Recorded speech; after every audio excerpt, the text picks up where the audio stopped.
Hi, welcome. On this video, I'd like to discuss the context of the phrase being a handler and why it is, once you really understand the relationship aspect of how dogs connect with us through nature, there really is no such thing at a handler level, or just saying that someone is just a handler, where someone trains up a dog and it's kind of like a turnkey type of a scenario. And again, this is the same reason I'm very, very careful when it comes to board and train, doing a board and train with people based on this issue of relationship.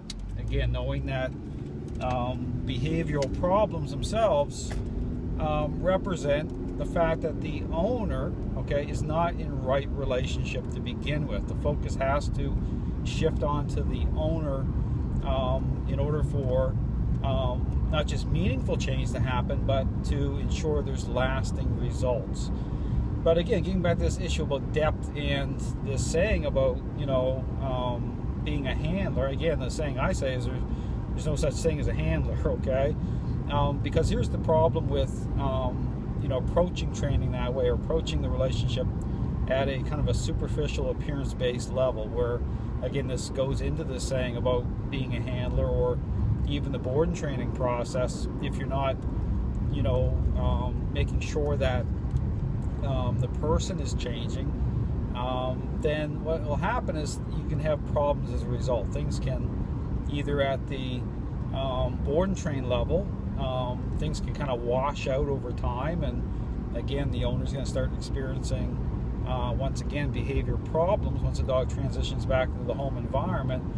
Or as a handler, say even with like a service dog or a police dog type of situation, it could be a service dog in all sorts of different capacities, is that when you run into problems, the problems themselves are going to kind of perpetuate themselves, or the problems are going to kind of multiply, because that handler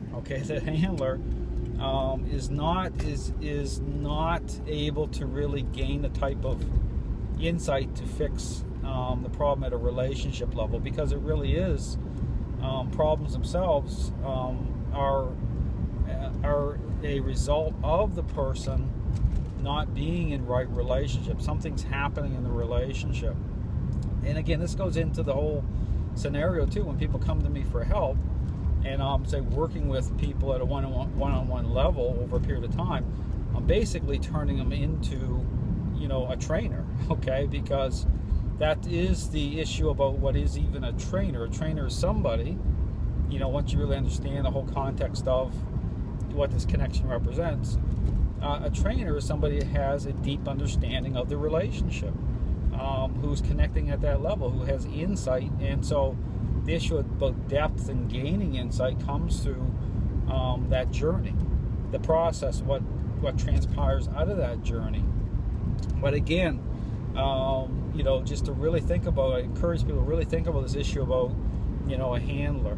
You always want the solutions, always want to approach the relationship at a level of depth, of really making sure that you're in tune to the relationship, making sure that the methodology is aligns that way properly. You're using the right tools, you're using the right method, and you're thinking properly. You're even understanding even the transitional process between, say, a board and train situation, and making sure, so if I do a board and train, for example, I make sure that people really are on the road, on the pathway to change, making sure that what I've done in the training environment over a period of, say, 2 weeks, that the dog owners are continuing the process. They have enough of the basic method and structure to continue that, to change.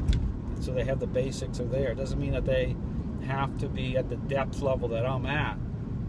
So really what I'm doing is I'm creating a change for them, which again can be very effective. But again, this whole premise that the dog owners just give them the car keys and say, here you go, I polished your car for you and it's nice and shiny, and you don't have to do anything except drive it. That's not how it works in with dogs, because dogs are social relational animals. It's relationship. So the people themselves have to do their part. Okay, they have a role to play in that, which means that they're connecting, okay, at the right level. This is why, again, when you look at what's happening in the dog training world, it's so much appearance based. There's depth to the relationship. So the people themselves are the critical aspect of that. And again, that's not to say that, you know, they can't piggyback off of, you know, certain things I'm doing, but also understanding that they have to do their part. You have to set them up for that journey so that they're maintaining that level. And even the issue about handlers, of just a kind of a turnkey operation where that service dog is, you know, trained up to a standard, and all I have to do is handle that dog.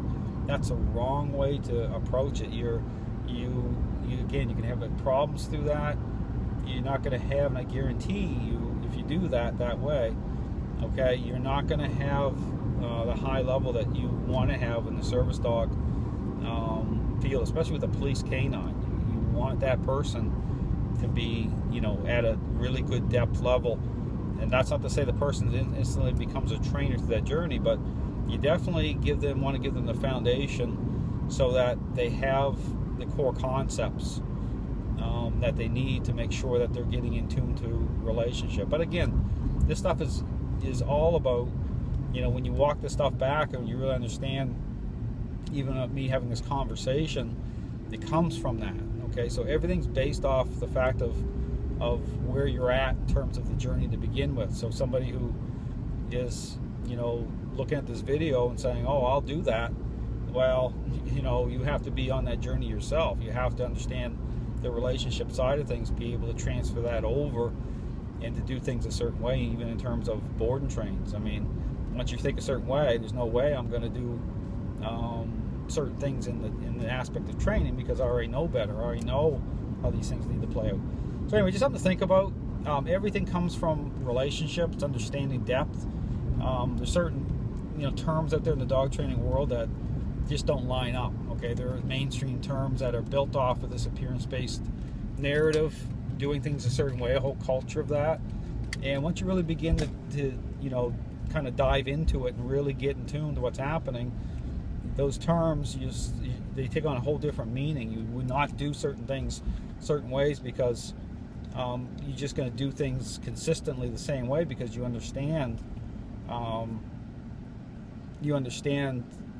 what needs to happen to make sure people are going to be successful. That's critical. So anyway, thanks for watching.